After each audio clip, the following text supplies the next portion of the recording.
Victor Harrington woke up in a private hospital room with silk sheets and monitors beeping softly beside him. But all he could remember was the terrifying moment when he couldn't breathe, when his heart felt like it was being crushed by an invisible fist.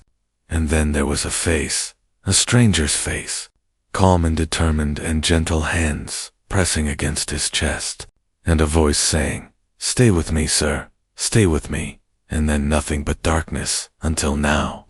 The doctors told him he had suffered a severe cardiac arrest at 35,000 feet, that without immediate intervention he would have died within minutes, and when Victor asked who had saved him, they said it was a passenger, a man traveling in economy class, who had performed CPR for nearly 12 minutes until the emergency landing, and then simply walked off the plane and disappeared into the crowd without leaving his name, without asking for anything, without even waiting to see if Victor would survive. Victor Harrington was worth $18 billion. He owned hotels on 4 continents. He had dined with presidents and celebrities. And yet a stranger had held his life in his hands for 12 desperate minutes and then vanished like a ghost, wanting nothing in return, for the first time in his life. Victor felt something he couldn't buy his way out of, a debt so profound it kept him awake at night, staring at the ceiling of his penthouse, wondering who this man was and why he had walked away. 3 weeks earlier, Marcus Williams had sat in his cramped apartment in Detroit, staring at the letter in his hands, reading the words over and over as if they might change. "We regret to inform you that your daughter, Lily, has been accepted into the Children's Hope Medical Program in Seattle, pending travel arrangements and initial consultation fees of $2,000, due within 30 days. Lily was only 7 years old, but she had already been through more than most adults could imagine. Born with a congenital heart defect that required specialized treatment. She had spent more time in hospitals than playgrounds, and Marcus had worked 3 jobs, sold everything he owned, and still it was never enough. His wife had passed away during Lily's birth due to complications, and from that moment Marcus had sworn on her memory that he would give their daughter the life she deserved, that he would move mountains if he had to, that he would never let Lily feel alone or abandoned. He had managed to scrape together $1,400, his entire savings, plus what he'd earned from selling his old truck and working double shifts at the warehouse, and he was still $600 short, with the deadline looming and no options left. That night, as he tucked Lily into bed, she looked up at him with those big brown eyes that reminded him so much of her mother, and said, "Daddy, are we going to be okay?" And Marcus smiled, even though his heart was breaking, and said, "We're going to be more than okay. Baby girl, we're going to be wonderful, I promise." The next morning, a miracle happened. Marcus received an email from his cousin in Seattle, saying she had heard about Lily's program and had booked them both plane tickets as a gift, economy class, leaving in 2 days. And Marcus wept in the bathroom where Lily couldn't see him, overwhelmed by the kindness of family.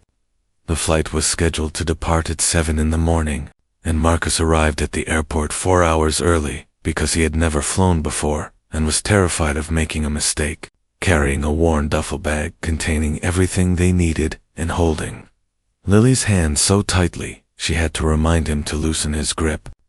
Victor Harrington, meanwhile, had boarded the same flight in first class, though he had barely noticed his mind consumed by the quarterly reports and the hostile takeover attempt and the endless meetings that awaited him in Seattle, where he was expected to close a deal worth $3 billion.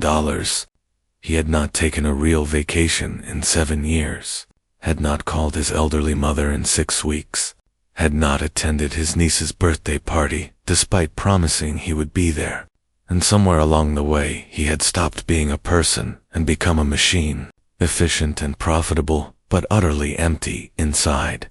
The flight was uneventful for the first 2 hours, with Marcus watching Lily's face pressed against the window, marveling at the clouds below, her oxygen levels stable thanks to the portable concentrator he had rented with his last $100, and he felt a peace he hadn't known in years, a sense that maybe, just maybe, things were finally going to work out. Then the announcement came, a calm voice asking if there was a doctor or medical professional on board, and Marcus felt his stomach drop, remembering his 8 years as a paramedic before Lily was born, before the medical bills forced him to take jobs with more hours and less training, before he had to give up the career he loved to simply survive. He waited, expecting someone to respond, but the announcement came again, more urgent this time, and then a flight attendant rushed past with a defibrillator, and Marcus knew that every second mattered, that whoever was in trouble might not have time to wait. He unbuckled his seatbelt, kissed Lily's forehead, and told her, "Daddy will be right back, sweetheart. You stay here and watch the clouds." And then he was moving through the aisle, past the curtain into first class, where a crowd had gathered around a man slumped in his seat, his face ashen, his lips turning blue. "I'm a trained paramedic," Marcus said, his voice steady, even though his hands were trembling, and the flight attendants parted to let him through. And he dropped to his knees beside the unconscious man and began assessing his condition, checking for a pulse, finding none, tilting the head back to open the airway. He started chest compressions immediately, counting under his breath, the rhythm as familiar as breathing even after all these years. And when the defibrillator was ready, he placed the pads exactly where they needed to be and delivered the first shock, watching the body jerk and then fall still again. "Come on," Marcus whispered, resuming compressions, sweat beading on his forehead, his arms already beginning to burn from the exertion. "Come on, brother. Don't you give up on me?" Minute after minute passed, shock after shock delivered, and still no pulse. And Marcus could feel the eyes of the other passengers on him, could sense their fear and their doubt, but he refused to stop, refused to let this stranger die when there was still breath in his own lungs and strength in his own arms.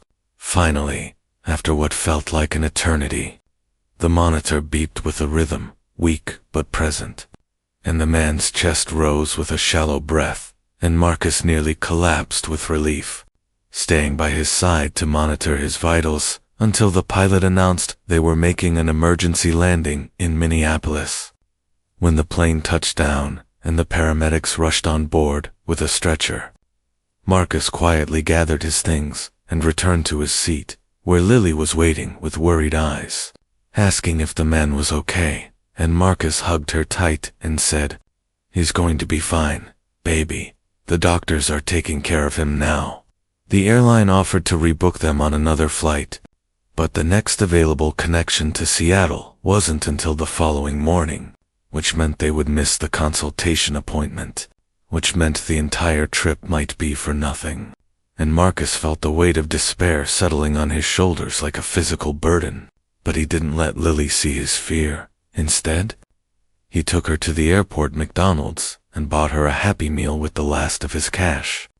And they sat together watching planes take off through the window, and Lily said, "That was really brave. What you did, Daddy." And Marcus smiled and said, "Sometimes you have to help people, even when it's hard, even when it costs you something, because that's what makes us human." They slept that night on the airport chairs, Marcus's jacket draped over Lily like a blanket, and in the morning they boarded the next flight and made it to Seattle 4 hours late, missing the initial consultation but arriving in time for the rescheduled appointment that Marcus had begged for over the phone, his voice cracking with desperation as he explained what had happened.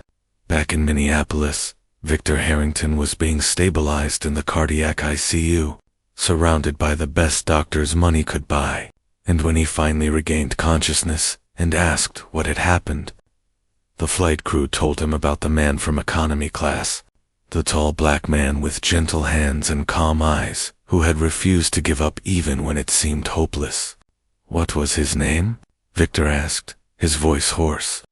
"We don't know, sir," the nurse replied. "He left before anyone could ask."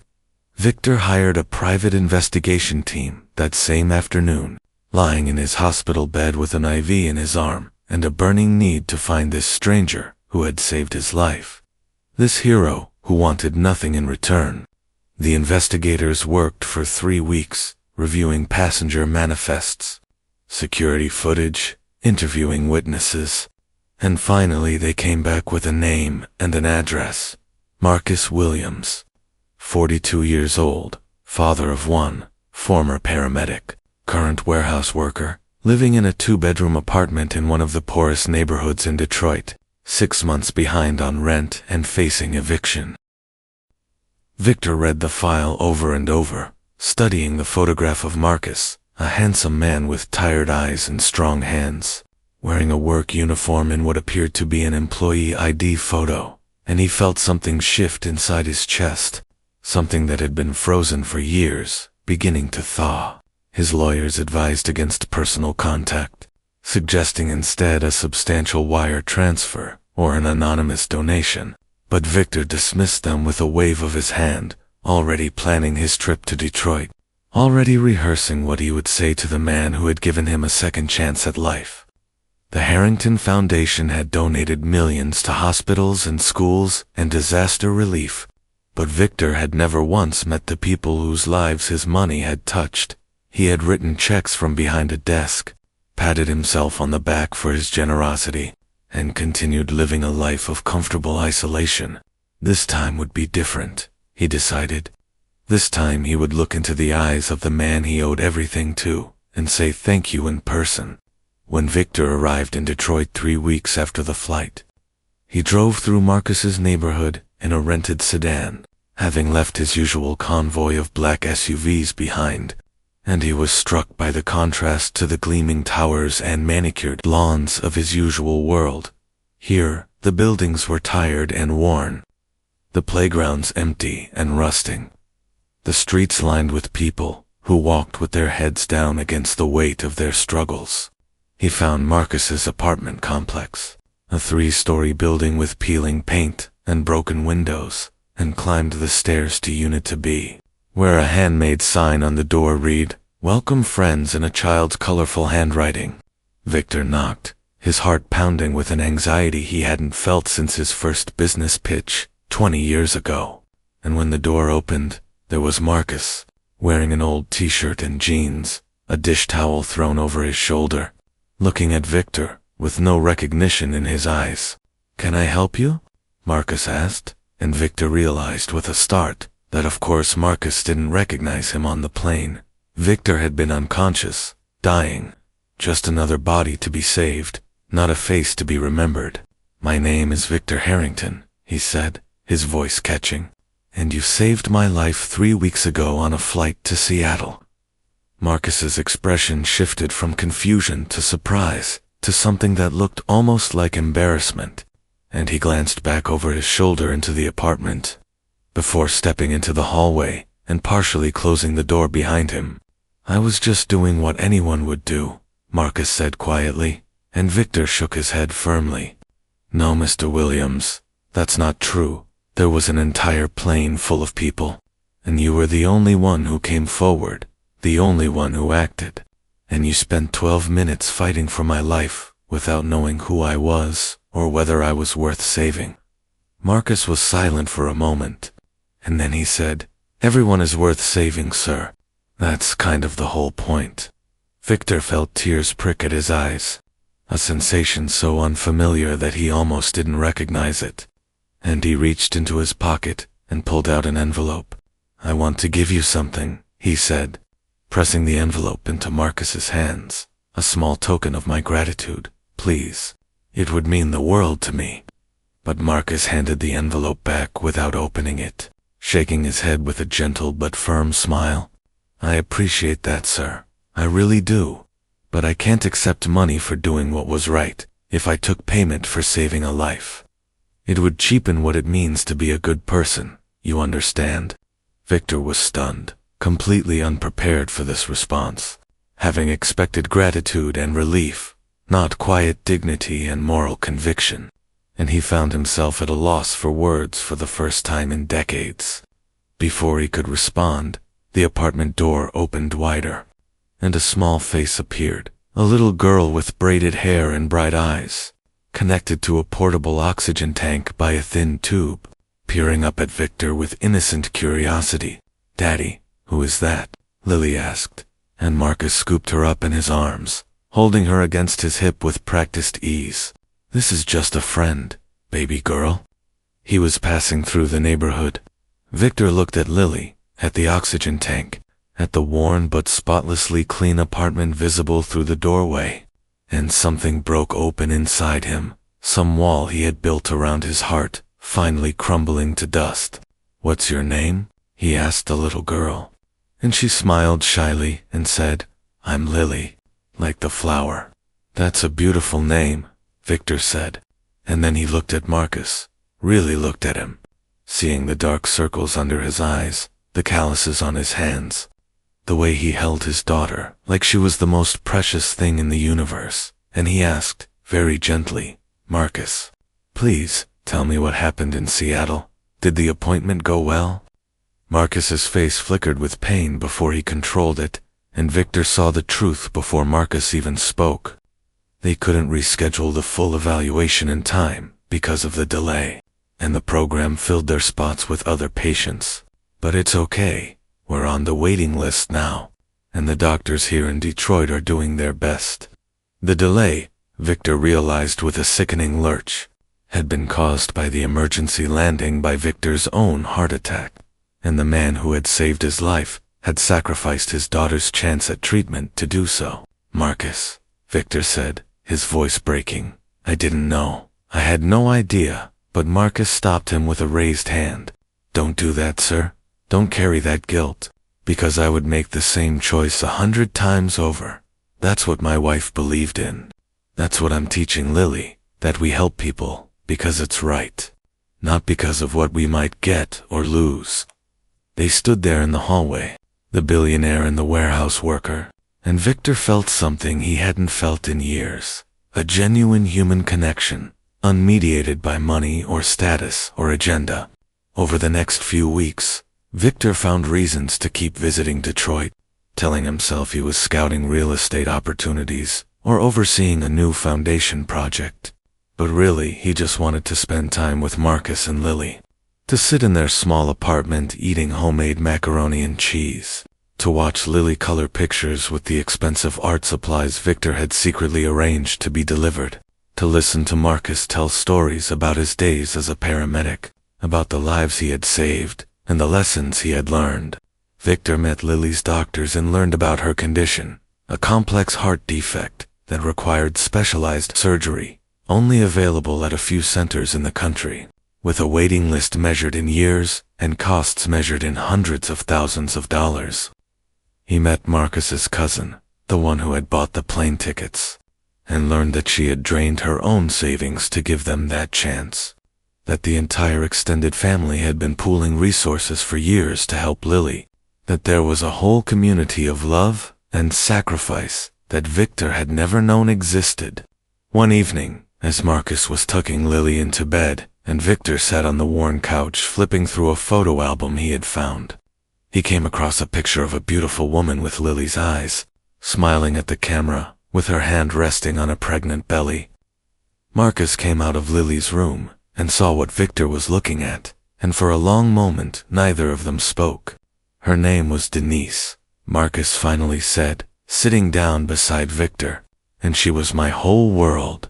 We met when we were 17, got married at 22, spent 15 years dreaming about the family we would have, and then he trailed off, and Victor saw the old grief rising in his friend's eyes, grief that had been processed and accepted, but never fully healed.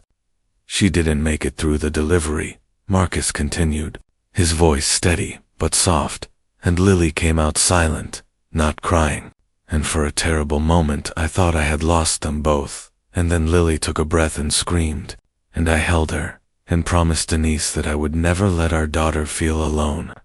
Victor sat with that story, feeling its weight, understanding for the first time what real love and real sacrifice looked like, and he was ashamed of the shallowness of his own life, the way he had spent decades accumulating wealth while avoiding any genuine human connection.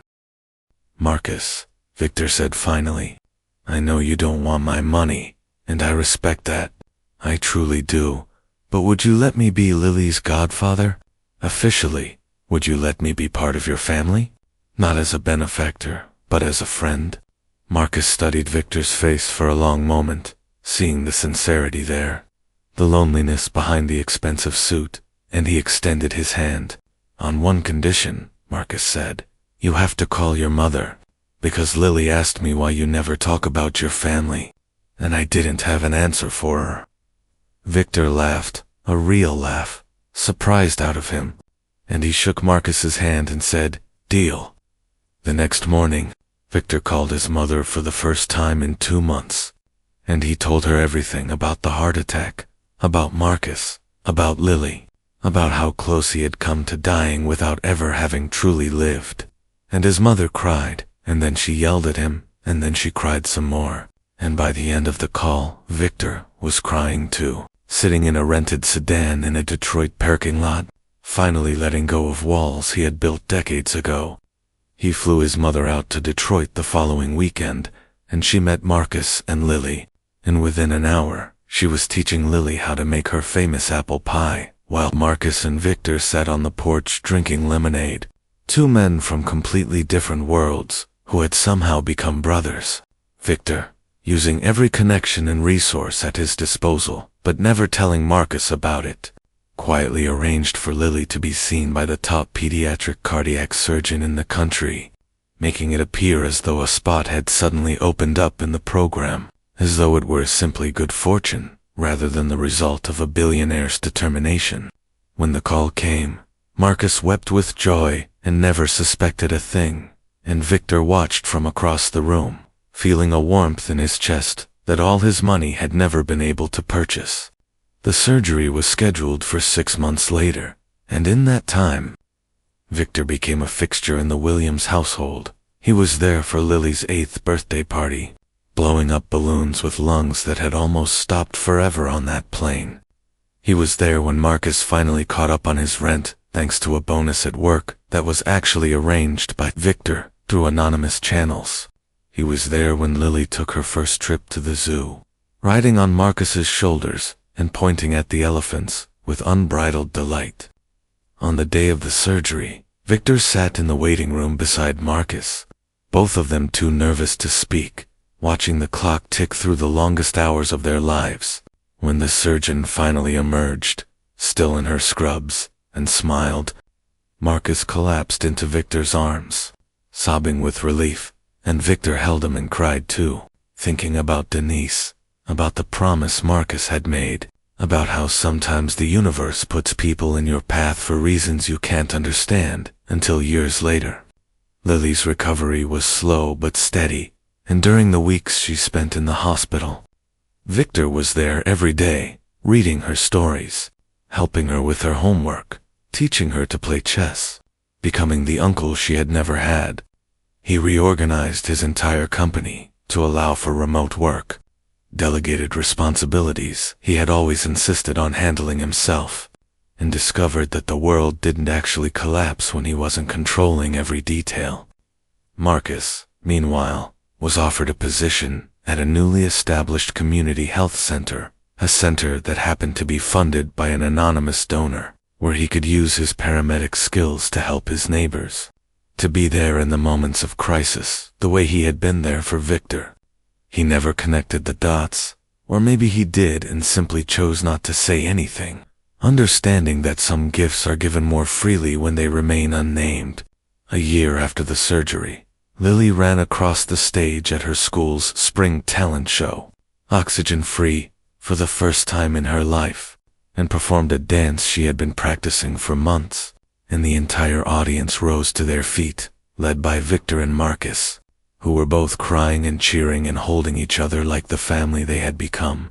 Later that night, as they sat together on Marcus's porch, watching the stars, Lily asleep inside, and the neighborhood quiet around them, Victor said, "You know, Marcus, I've given away more money than most people will ever see.